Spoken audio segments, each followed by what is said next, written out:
Hello दोस्तों, स्वागत है आप सभी का आपके अपने YouTube channel MR world point में। आज आपके लिए प्रैक्टिस सेट नंबर 10 लेके आए हैं। चलिए शुरू करते हैं आज का प्रैक्टिस सेट। देखिए पहला क्वेश्चन है, ऑपरेशन कन्वेक्शन का संबंध किस राज्य से है? पश्चिम बंगाल, उत्तर प्रदेश, मध्य प्रदेश या फिर बिहार। तो ऑपरेशन कन्वेक्शन का संबंध है उत्तर प्रदेश से। इसमें क्या होगा कि 30 दिन के अंदर ही आपको जाँच खत्म करके सजा दी जाएगी। ठीक है, 30 दिन के अंदर ही जाँच पूरी कर ली जाएगी। उसके बाद में क्या होगा, दोषी को सजा दी जाएगी। नेक्स्ट है, 72वीं मिस यूनिवर्स 2023 का खिताब किसने जीता था? श्वेता शारदा, एंटोनिया पोर्सलेट। दो ऑप्शन और देखिए आप, सेनिस प्लाइसोसिस और रिक्की कोले। तो इसका राइट आंसर क्या है? ऑप्शन नंबर सी, सेनिस प्लाइसोसिस। ये 2023 में क्या बनी थी? ये 2023 में आपकी मिस यूनिवर्स बनी थी। बात करें 2022 में कौन थी? तो 2022 में थी आपकी बोनी गैब्रियल।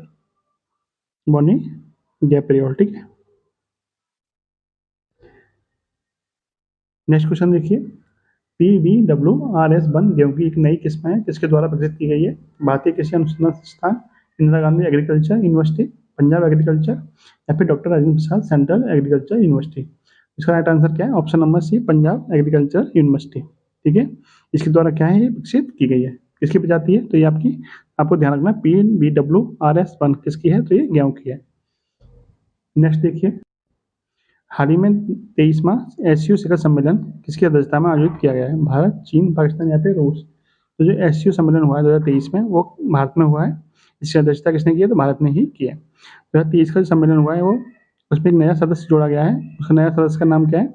इसमें पहले 8 सदस्य थे, 9वां सदस्य कौन बना है? तो 9वां सदस्य बना है, वो बना है ईरान। ठीक है, आपसे पूछा है 2024 में कहाँ पे होगा, यानी 2024 में एससीओ का सम्मेलन कहाँ पर होगा? तो होगा आपका कजाकिस्तान में। ठीक है, आपको कमेंट बॉक्स में बताना है कि कजाकिस्तान की राजधानी क्या है।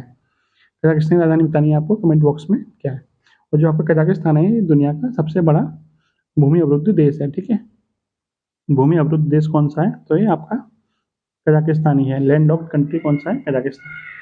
नेक्स्ट है, खेलो इंडिया पैरा गेम्स का पहला संस्करण कहाँ आयोजित किया गया? नई दिल्ली, मुंबई, जयपुर या फिर भोपाल। तो नई दिल्ली में पहला आयोजन किया गया खेलो इंडिया पैरा गेम्स का। नेक्स्ट देखिए, भारत और यूएई के बीच संयुक्त सैन्य अभ्यास डेजर्ट साइक्लोन 2024 कहाँ आयोजित किया गया? राजस्थान, हरियाणा, गुजरात या फिर उत्तराखंड। डेजर्ट कहाँ पर है? डेजर्ट आपका राजस्थान में है, तो राजस्थान में ही इसका आयोजित किया गया। ठीक है, और इसके अलावा एक और होता है आपका डेजर्ट फ्लैग, वो भी किसके बीच में होता है? वो भी आपका भारत और यूएई के बीच में ही होता है। आपसे पूछ सकता है कि यूएई की राजधानी क्या है? संयुक्त अरब अमीरात की राजधानी क्या है? तो उसकी राजधानी है अबू धाबी। यूएई की राजधानी क्या है? Abu Dhabi.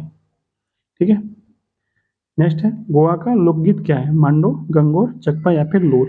तो जो गोवा का लोकगीत है वो कौन सा है? वो है आपका मांडो। पूछा जाए आपसे लूर कहाँ का है? तो ये आपका हरियाणा का है। ठीक है, और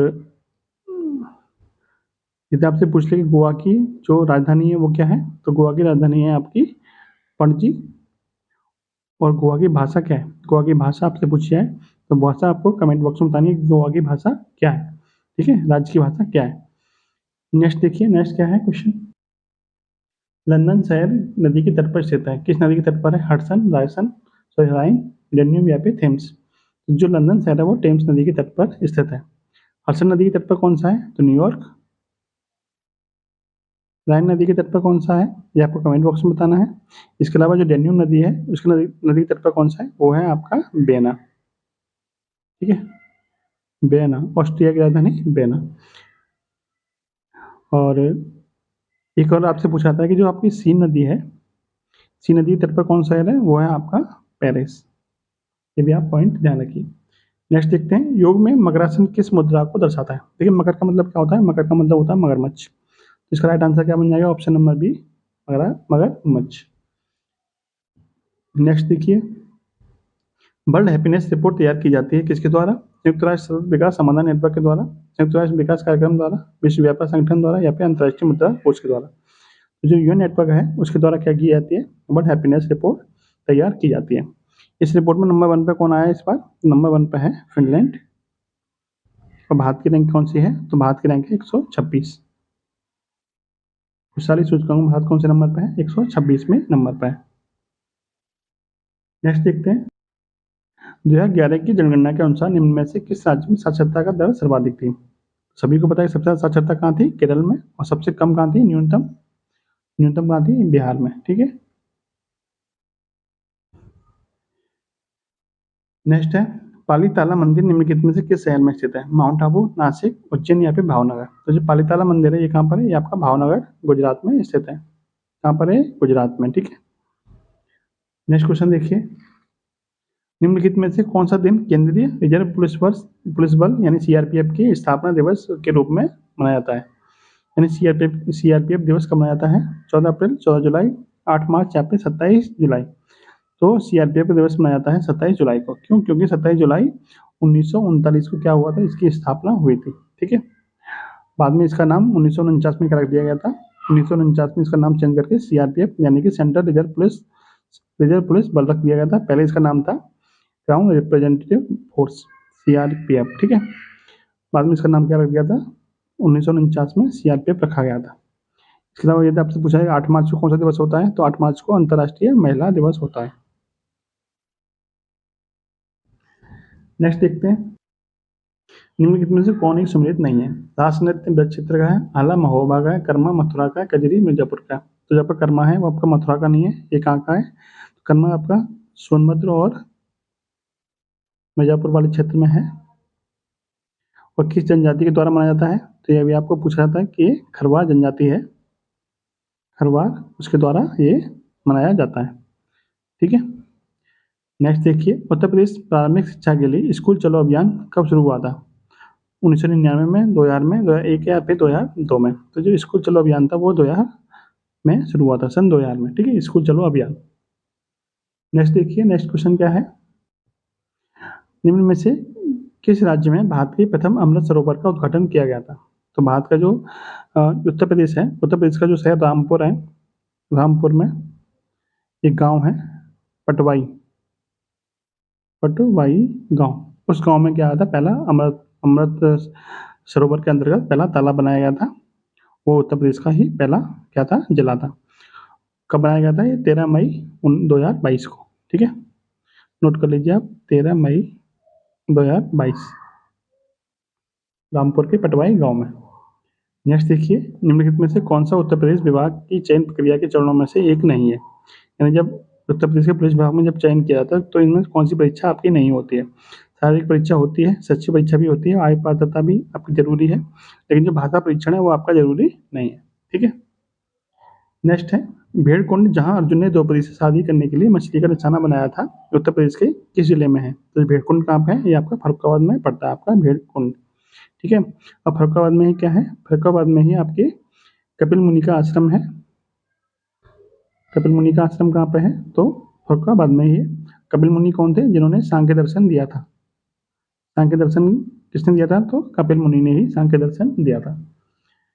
नेक्स्ट देखिए, उत्तर प्रदेश का सबसे बड़ा वन्यजीव विहार कौन सा है। तो उत्तर प्रदेश का सबसे बड़ा वन्यजीव विहार है आपका हस्तिनापुर। सबसे छोटा कौन सा है, सबसे छोटा है आपका महावीर स्वामी। महावीर स्वामी ये किस जिले में पड़ता है, तो ये पड़ता है आपका ललितपुर। ठीक है, ललितपुर। और ये हस्तिनापुर वाला ये किन जिले में पड़ता है, ये आपका 3-4 जिलों में पड़ता है।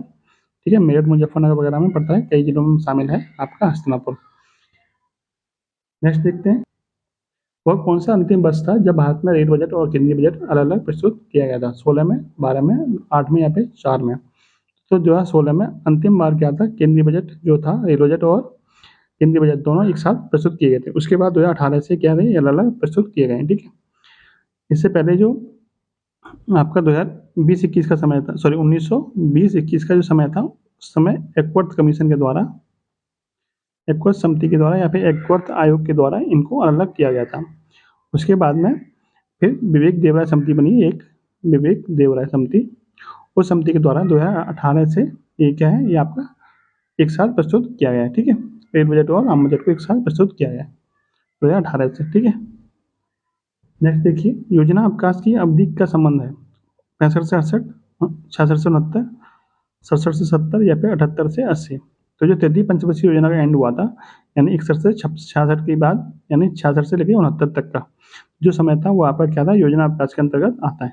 ठीक है, नेक्स्ट है, ताप्ती तथा नर्मदा नदियों के मध्य कौन सी श्रेणी है? तो ताप्ती और नर्मदा नदियों के मध्य जो है वो आपकी पड़ती है आपकी सतपुड़ा श्रेणी। ठीक है, कौन सी श्रेणी है? सतपुड़ा श्रेणी। देखिए 3 श्रेणियां हैं आपकी, विंध्याचल, सतपुड़ा और फिर आपकी अजंता। तो विंध्याचल और आपकी सतपुड़ा के बीच में आपकी नर्मदा बहती है, और सतपुड़ा और अजंता के बीच में आपकी ताप्ती बहती है। ठीक है, ताप्ती नदी आपसे पूछा नर्मदा और ताप्ती के बीच में कौन सी है, तो यहाँ पे है सतपुड़ा। विंध्याचल, सतपुड़ा और अजंता, दोनों बीच में कौन सा आएगा? तो दोनों बीच में आएगी सतपुड़ा। ठीक है, ऑप्शन नंबर बी। सतपुड़ा की सबसे ऊंची चोटी कौन सी है? सतपुड़ा श्रेणी की सबसे ऊंची चोटी है धूपगढ़, जो कि आपके एमपी में पड़ती है। ठीक है, नेक्स्ट देखिए, ग्रेट बैरियर रीफ निम्न में से क्या है? तो ग्रेट बैरियर रीफ मैं आपको कई बार बता चुका हूँ क्या है। ऑस्ट्रेलिया के पूर्वी तट पर स्थित है, एक प्रवाल भित्ति है। ऑस्ट्रेलिया के पूर्वी तट पर स्थित एक प्रवाल भित्ति है। किस तट पर है? तो पूर्वी तट। पूर्वी तट। ये क्वेश्चन भी पूछा गया कि जो ग्रेट बैरियर रीफ है वो ऑस्ट्रेलिया के किस तट पर है? तो पूर्वी तट पर स्थित है ग्रेट बैरियर रीफ। ठीक है, सामाजिक वानिकी तथा पर्यावरण पुनर्वास केंद्र निम्नलिखित में से किस नगर में अवस्थित है? प्रयागराज, नागपुर, देहरादून या फिर भोपाल? तो सामाजिक वानिकी वाला जो केंद्र है वो कहाँ पर स्थित है? वो आपका पड़ता है प्रयागराज में। ठीक है, किस में है? प्रयागराज में है। जबकि देहरादून में क्या है? यहाँ पे क्या है? राष्ट्रीय वन अनुसंधान केंद्र है। ठीक है, लिख लीजिए यहाँ पे, वन अनुसंधान संस्थान। वन अनुसंधान संस्थान कहाँ पर है? वन अनुसंधान संस्थान आपका देहरादून में है। नागपुर में क्या है? नीरी है। नीरी मतलब राष्ट्रीय पर्यावरण अभियांत्रिकी अनुसंधान संस्थान कहाँ पर है? नागपुर में। ठीक है, और वन प्रबंधन संस्थान कहाँ पर है? वन प्रबंधन संस्थान ये यहाँ पर पड़ता है भोपाल में। ये 4 पॉइंट आप ध्यान रखिएगा। नेक्स्ट देखिए, सोडियम चतुर्भुज का पूर्वी पश्चिम गलियारा निम्नलिखित में किन 2 शहरों को जोड़ता है? अभी मैंने आपको पिछले प्रैक्टिस सेट में बताया था कि जो आपका पूर्वी पश्चिम गलियारा है वो सिलचर को पोरबंदर से जोड़ता है। सिलचर कहाँ पड़ता है? असम में। और पोरबंदर कहाँ पड़ता है? आपका गुजरात में। ठीक है, नेक्स्ट देखते हैं। क्वेश्चन है, ऋग्वैदिक काल में रावी नदी को क्या कहा जाता था? तो रावी नदी को कहते थे अश्विनी, विपाशा, परशुनी या फिर प्रतिष्ठा। तो रावी नदी को क्या कहते थे? परशुनी। अश्विनी किसको बोलते थे? चिनाब को। विपाशा कहते थे ब्यास नदी को। और प्रतिष्ठा बोलते थे झेलम नदी को। इसके अलावा कुछ नदियां और हैं, जैसे सदानीरा किसको बोलते थे? सदानीरा, यहाँ लिख लीजिए आप ऊपर, सदानीरा। सदानीरा बोलते थे गंडक नदी को। और गोमल बोलते थे गोमती नदी को। ठीक है, ये भी पॉइंट आप ध्यान रखिएगा। नेक्स्ट है, सम्राट अशोक ने अपने राज्य अभिषेक के कितने वर्ष बाद कलिंग पर विजय प्राप्त की थी? सम्राट अशोक का जो राज्य अभिषेक हुआ था वो 269 ईसा पूर्व में हुआ था। उसके बाद 261 ईसा पूर्व में, यानी 8 वर्ष बाद क्या किया था? कलिंग पर विजय प्राप्त की थी। ऑप्शन नंबर बी आपका क्या हो जाएगा? सही। ठीक है, जो कलिंग विजय का उल्लेख है वो सम्राट अशोक के किस अभिलेख में है? तो वो 13वें अभिलेख में है कलिंग विजय का उल्लेख। ठीक है, 13वें शिलालेख में है कलिंग विजय का उल्लेख।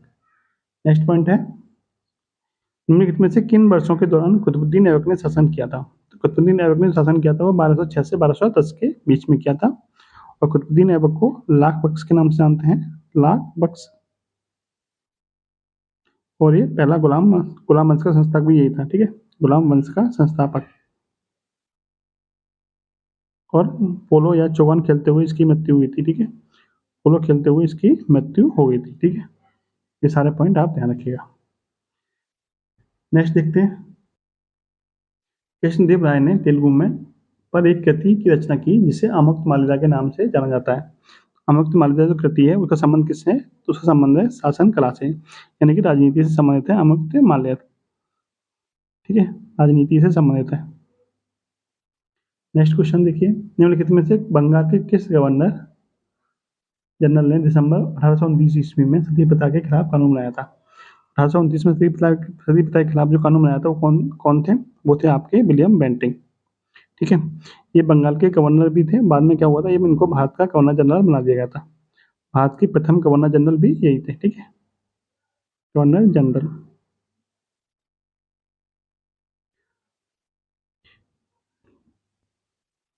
ठीक है, इसके अलावा इन्होंने एक काम और किया था, वो क्या था कि जो ठगी प्रथा थी, कहाँ पे लिखा है आपका, ऊपर लिख देता हूँ। ठीक है, तो ठगी प्रथा का जो अंत किया था वो भी किसने किया था? ठगी प्रथा का अंत वो भी इन्होंने विलियम बेंटिक ने ही किया था।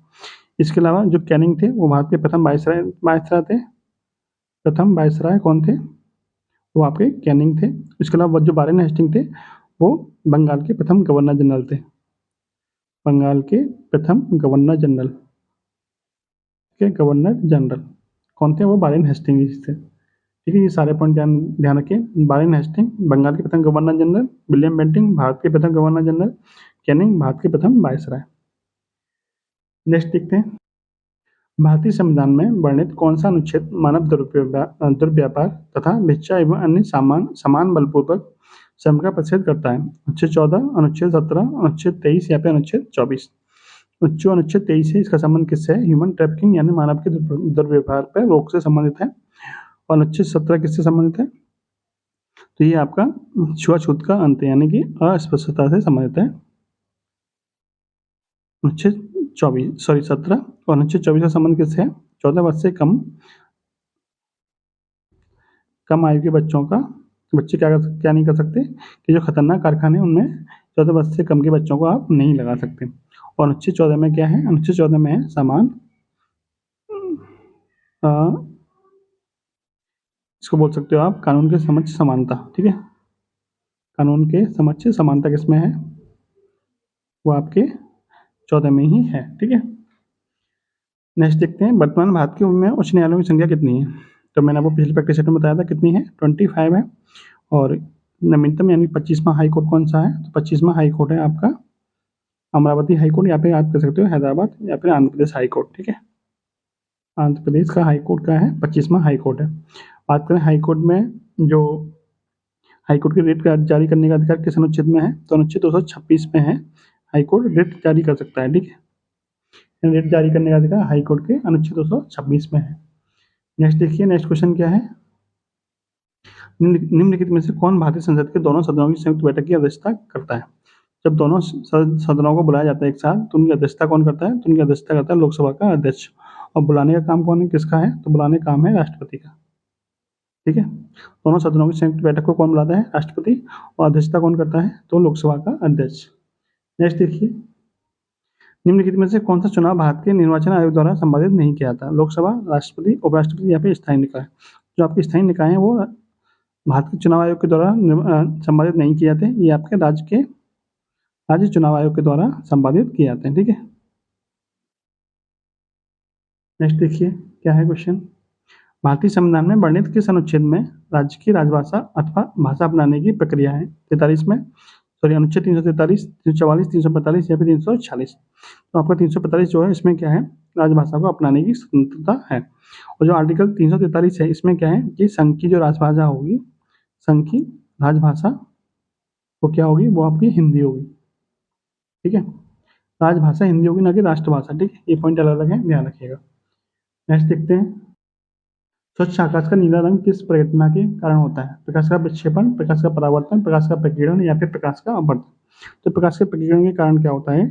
आकाश का रंग हमें नीला दिखाई देता है। ठीक है, नेक्स्ट क्वेश्चन देखते हैं क्या है, क्लिनिकल थर्मामीटर से तापमान बढ़ता है, कहाँ से कहाँ तक बढ़ता है? तो आपको जो क्लिनिक पे जो थर्मामीटर होता है जो कांच का बना होता है उसमें टेम्परेचर कहाँ से कहाँ तक दिखाया जाता है? तो उसमें टेम्परेचर दिखाया जाता है 35 से 42 डिग्री सेंटीग्रेड तक। ठीक है, तो आपको पतला सा वो आता है थर्मामीटर जो आपने जीप के नीचे लगाया होगा, वो उसमें कहाँ से कहाँ तक होता है? 35 से 42 डिग्री तक होता है उसमें टेम्परेचर। नेक्स्ट क्वेश्चन देखते हैं, निम्नलिखित में से कौन सा विटामिन हमारी आंखों एवं त्वचा को स्वस्थ रखने में सहायक है? Vitamin C, vitamin B, vitamin A और विटामिन डी। तो विटामिन जो ए है उसका संबंध किससे है? विटामिन ए का संबंध हमारी आँख से है। ठीक है, और विटामिन ए का सबसे अच्छा स्रोत क्या होता है? वो होता है गाजर। ठीक है, विटामिन ए का रासायनिक नाम क्या है? तो रेटिनॉल। क्या है? रेटिनॉल। विटामिन बी का रासायनिक नाम क्या है? थायमीन। विटामिन डी का रासायनिक नाम क्या है? कैल्सीफेरॉल। विटामिन सी का रासायनिक नाम क्या है? एस्कॉर्बिक अम्ल। ठीक है, तो ये था आज का वीडियो। कैसी लगी आपको वीडियो? कमेंट बॉक्स में जरूर बताइएगा। जय हिंद, जय भारत।